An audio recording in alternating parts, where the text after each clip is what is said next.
What is an equality? An inequality shows the relationship between two expressions. The goal of solving one-step inequalities is to isolate the variable. That means we're going to get the variable on one side of the equation and the numbers on the other. We need to use symbols to represent greater than or equal to, less than or equal to. Greater than or equal to uses a piece of the equal sign underneath the greater than symbol. Less than or equal to also uses a piece of the equal sign under the less than symbol. An inequality will remain the same if you add the same number to both sides of the inequality. Just like we do with equations, to undo subtraction, you do addition.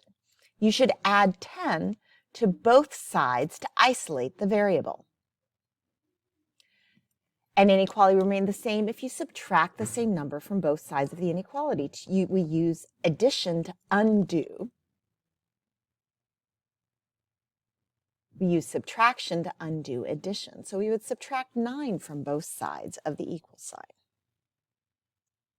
Same thing works with multiplication and division, as long as it is a positive number. When we get into negatives, it reverses the inequality.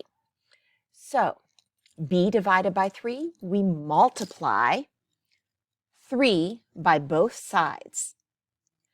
b is greater than or equal to 21. When our inequality has multiplication in it, we divide to undo it. Now, again, as long as it's a positive number, our inequality will stay the same. What number should you divide both sides by to isolate the variable? We divide by 2, and that gives us 8. A is less than or equal to 8.